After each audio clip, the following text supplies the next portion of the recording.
surfing, brah! G'day, I'm Vaughan Blakey, and welcome to another episode of Surfing Australia TV, presented by RAWW, superfood infused beauty. Well, we kick off today's show with some exciting news. The 2024 Hyundai Australian Board Riders Battle Grand Final is going to be held right here in Burleigh Heads, Queensland. But now let's check out what's going to be on this episode of Surfing Australia TV. We find out who takes home $10,000 and a year worth of mentoring with Layne Beachley as we wrap up the Rising Seven. We check in with Kirra Belle Olsson to see what she does to combat a life lived in the elements. But first, with Paris 2024 less than a year out, the Irukandjis are working with the AIS, QAS and Griffith University on a research project that hopefully leads to another Olympic medal in Tahiti next year. Bring the sting! As a national sporting organisation, I think it is a part of our role to really be able to lay the foundations of new research. Our Research and Innovation Manager, Joanne Parsonage, identified that there was a gap in women's surfing potential at waves of consequence, at a reef profile like Chopu. So we came up with this paddle project and this research project and aligned in with our partners, with Griffith University, AIS and QAS. And it's been a great culmination of very intelligent minds coming together to just work out how we can have that impact at the Olympic Games, but also all the way through the pathway. Griffith University, through the Women in Sport strategy, is looking to leverage our strength in research in women in sport and also supporting female athletes. What Surfing Australia is doing in these projects it really aligns well. We're looking at supporting female athletes, women that are researching in sport, female academics, and also looking to have some more leadership support for women in sport. My role within the project is basically to drive my PhD in a direction that I think is really going to support the sport and support our research outcomes in what we can do for our surfers moving into 2024. I think for Sienna, it's a great opportunity just to be able to obviously be involved with the sporting organisation and then across with Griffith. It's really exciting to think what impact it could have. Hopefully we can really see those results at the Olympic Games in 2024. But I think where we'll also see some great input is across the whole pathway. So the young athletes and emerging athletes that are coming through now. I hope there's multiple outcomes. I think, and our pinnacle is that we can improve performance of the athletes at Chopes. And then I also think just opportunities in research across the workplace for females. This opportunity provided by Griffith and Surfing Australia and QAS was just something for me that was almost the best thing I could ask for. Anyone who's done a degree in sports science knows how difficult it can be to get a job at the end, especially in high-performance sport. It's been a great success so far and really excited about what the outcomes will be for those athletes and result-wise at Olympics and then, like I said, all the way through to the pathway.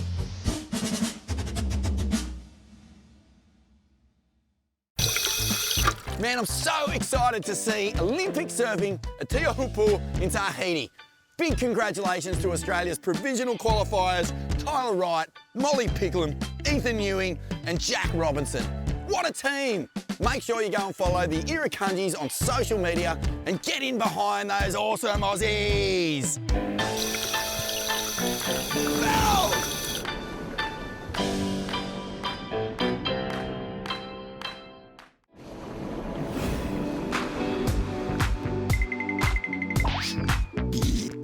Welcome back to Surfing Australia TV, presented by RAWW, superfood infused beauty. Well, right now it's time to go back to the Hyundai Surfing Australia High Performance Centre for episode 3 of the Rising Seven camp. Day 2 was establishing the current leaderboard, letting the girls know that there was another challenge that could change the current positionings, and then informing them that we were going to replicate the WSL finals and have a top 3 surf-off. Kirra, you've been a bit of a silent assassin in this competition. You started pretty slow. but you've been incredibly consistent, and to still be challenging the best girls. I mean, obviously Nixie and Ellie were the ones that we saw as being the front runners because of the fact that they're both on the Challenger Series, but that really doesn't mean anything in this point because everyone has the capacity to be beaten. And you've shown that through consistency and application that you can actually challenge the best girls in the world. Well done, Kirra, for nailing those last 2 challenges. Yeah, well done. The reason that we've put you under that kind of pressure also is that there's days when you're going to have to surf 3 or 4 heats in a day. So how do you maintain the motivation, the energy and the consistency in and out of the water to help you perform at your best? So this is the current standings.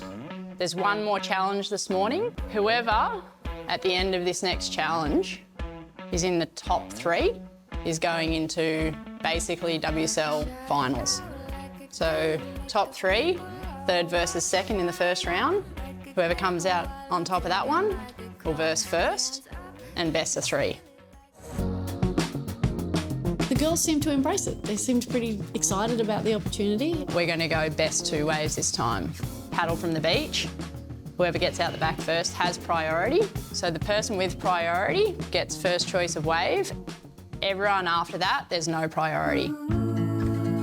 So we got down to Hastings this morning and it was pumping, and it stayed like that all day. We have been so blessed with weather, with waves, with winds. It's just been epic. We couldn't have asked for a better camp. 4-foot, glassy, offshore, spitting barrels everywhere, maybe 5 to 7 people out there. It was just extraordinary. What should we do about using our wax? Yeah, you can. Thanks, buddy. First challenge of the day is the paddle priority challenge that we did yesterday afternoon. We just found, it was a really good challenge for the girls. Put them under a good amount of pressure, but we've actually upped it to 2 best waves this time, just allowing a little bit more opportunity. 40-minute drill. Look, the conditions are pretty good today. We've got a bit more opportunity for lefts and rights. So obviously the goofy footers were all going backside yesterday. So they'll have opportunity to go forehand today, which will be good for them. Yeah, it's going to be a good challenge to kick off the finale. 3, 2, 1. Paddling's not my strong point, but I'll give it a go. If you want it, you can have it, roll it, it's don't get dramatic. Here's a little bit for you, but keep it cool, don't want no static. Baby, let your head is free, you can feel this way forever. So honey, what you gonna do? I thought you knew it's now or never.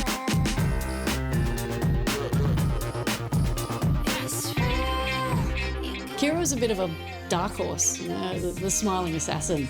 And she's the quiet achiever. You know, she just operates in the background. She's always watching, always listening, doesn't really share much. And when you tell her that she's either won a challenge or, come in the top 3 of the challenge, she's like, really?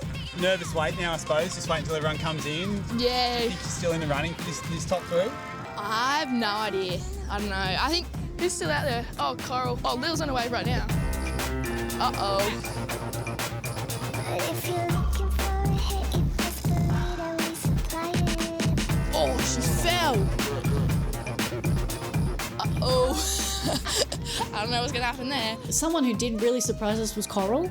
Because she was out of the running, she smashed a wave to I think it was a 2 or 3 turn combo and scored herself an 8 and got herself almost into the lead. So, yeah, it was an extraordinary start to an incredible day. So I'm pleased to say Nixie won that heat. Well done, Nixie. Yeah, the second paddle priority challenge went better than the first one, definitely. Got a bit of a closeout my first wave, but the second one I kind of redeemed myself a little bit and got a few nice turns. When we landed on the top 3, we had Nixie in 3rd, Kirra in 2nd, and Ellie in 1st. So the way that it rolls is 3rd and 2nd compete against each other, and then 1st gets to sit and watch and analyse and strategise and get pumped for the heat. How you feeling, El? Yeah, good. Yeah, you've eaten all the food out of my bag? Yep, perfect. I don't know, I'm pretty happy, but Nixie's a hard competition, to be honest. It's going to be a good heat. Haven't really surfed many heats with her, so this should be good. And yeah, hopefully we all get some waves so it's an even matchup.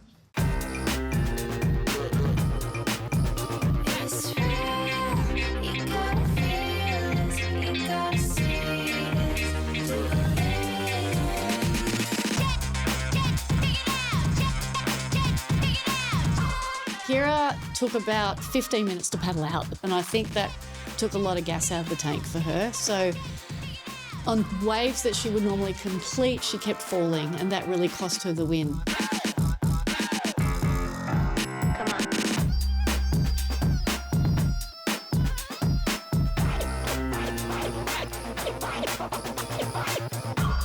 Nixie, to her credit, also surfed incredibly powerfully well, picked some good waves and completed them. And that's the important difference between winning and losing, is completing your waves. Yeah, I just wasn't completing those last turns, and I think I needed to get Nixie because she's on another level to me. So I had to complete those turns, and I didn't. So unfortunately, I came away with third, but that's all right. It's good to watch the other two girls.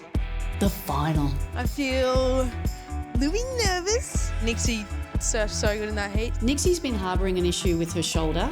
My shoulder's killing me.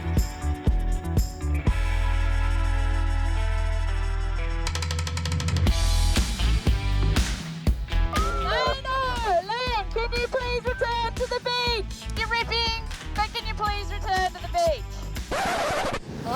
Wow, what a final it's going to be. Nixie Ryan versus Ellie Harrison in a best-of-3 surf-off. And what's with that twist at the end there? You'll have to wait till after the break to find out.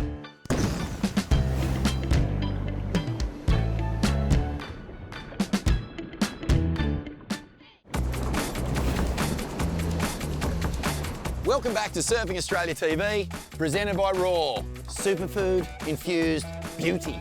Well, over the past 2 episodes, we've seen 7 junior surfers hand-picked by Layne Beachley battle it out for the chance to win $10,000. And now it's time to see who wins. So here it is, the last episode of the Rising 7. The final. It's the final countdown. Nixie's been harbouring an issue with her shoulder, and we knew that could potentially sabotage her chances. But she's so stoic and so strong that she never really let in or let on as to how severe this particular injury is. My shoulder's killing me. Is it? Yeah, it feels so bad. I feel a little bit nervous. Pumped, I got a little bit of a rest. Nixie surfed so good in that heat, so took a few tips from her. I think both the girls have a great chance out there, especially because the waves are really good. I think in these conditions, Nixie's stronger. I'm going to say maybe Nixie because she is looking really good right now. Ellie's been definitely more consistent, and watching her yesterday, she was absolutely tearing, but when Nixie's on, she's on, no one can beat her. Yeah, Nixie's carrying a bit of a shoulder injury. She's carrying the weight of the world on her shoulder right now, and I think it's intensified the pain, thinking about 10 grand, mentoring, winning.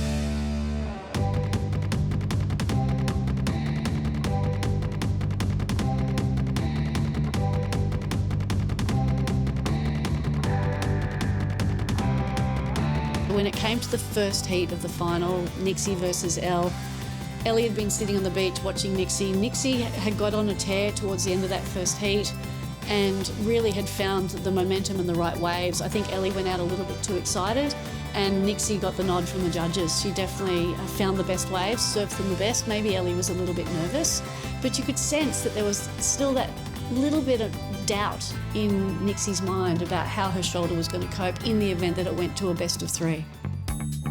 From my perspective, I believe Nixie's head got in the way of her heart when it came to surfing that next heat. She's already thinking 5 days ahead to the Challenger Series on the Gold Coast, and when it comes to competing in events of this nature, or any event for that matter, you have to be aware of how much are you willing to put on the line and how much do you need to keep in the tank. I feel that Ellie just saw an opportunity and just went for it and surfed with so much passion and excitement and power. The classic Ellie that we love to see, and smoked Nixie in that second heat. So now it's 1-1 and it's coming down to a third heat. The waves were so perfect, offshore, light winds, sunny skies. I was like, I just have to go surfing. And while I'm out there, unbeknownst to me, there's some drama unfolding on the beach. They're both pretty cooked energy-wise, pretty fatigued. They've obviously discussed it and, asking whether there's a possibility to split the prize money. And it just got to this point where they hadn't really committed to doing anything. And then all of a sudden I hear the random sound of that foghorn. Layne, can you please return to the beach? You're ripping, but can you please return to the beach? And I came in and that's when Chelsea alluded to the fact that the girls don't want to surf. I'm like, oh. Yeah. No. That's not going to happen. There has to be a winner. There has to be a winner. I'm not splitting it. These girls are going to surf and this event is going to complete with one winner, not two. That's the nature of life. That's the nature of competition. What's happening right here, right now is the only thing that really matters. If Nixie doesn't want to surf, then Nixie has to have the courage to go, I'm done, I'm cooked, I'm out. Not expect the compassion of her competitor to go, let's just split the prize money, let's just split it, let's just share it, because she feels sorry for you. That does not happen in the real world. That does not happen in competition.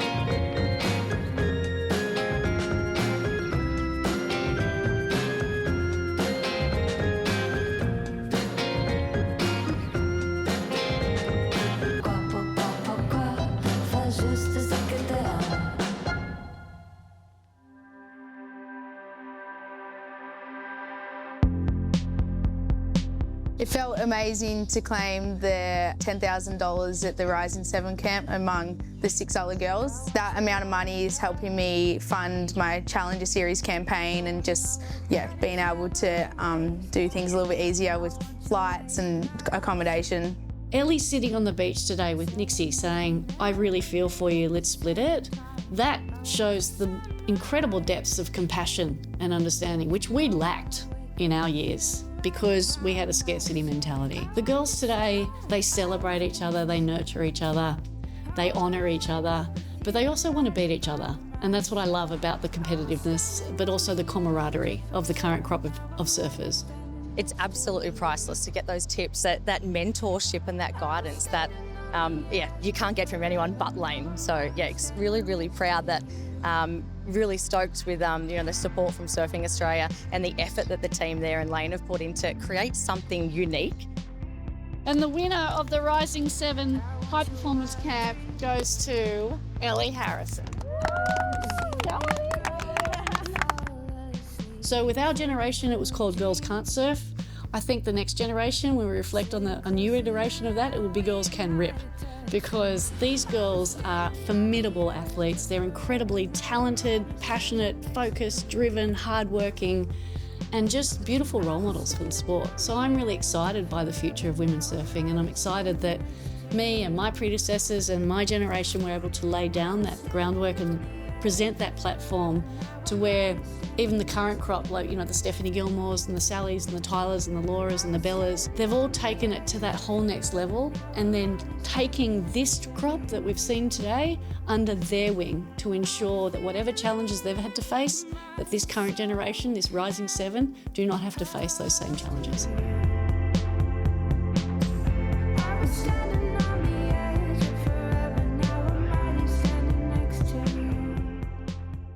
Split the points? No way, not on Layne's watch. On your Ellie Harrison, the first ever winner of the Rising 7. And if you missed any of the episodes, you can go and check them all out on the MySurf TV YouTube channel. Well, after the break, we're going to check in with Kirra Belle Olsson to find out how she looks after her skin, spending so much time in the elements.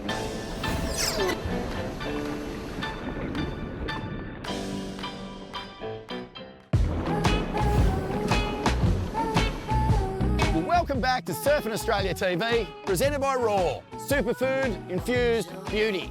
Well, we've caught up with RAWW ambassador Kirra Belle Olsson. And after a big day of tanning up in the sun, KB's got the goods to keep her skin surf ready. Check this out. There's definitely been a push for like just looking after your own well-being and stuff in the last couple of years. I didn't have that growing up, and I feel like skincare gets neglected by a lot of people.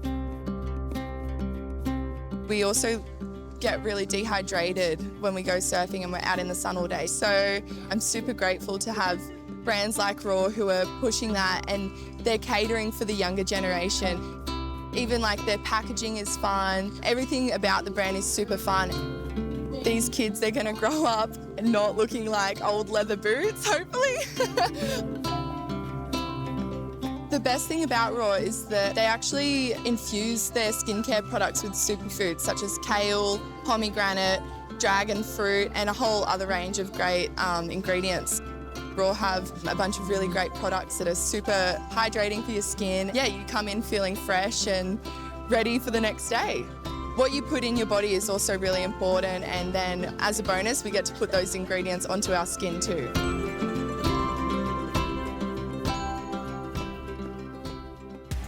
Mm, 300, 301, 302. Oh, quick 400. Well, if you want to get your kids into the waves, Surfing Australia has the perfect tried and tested program. Woolworths Surf Groms teaches kids 5 to 12 years old core ocean skills, as well as fundamental ocean awareness and beach safety skills. Plus, they have a whole heap of fun. Just go to surfgroms.com or @surfgroms if you want to learn more. Well, that's it for another episode of Surfing Australia TV, this time presented by RAWW. Superfood infused beauty. And it was right here at the home of the Hyundai 2024 Australian Board Riders Battle Finals. Burleigh Heads in beautiful Queensland. Bring it on, you good thing. Yes, Australia. Surfing Australia.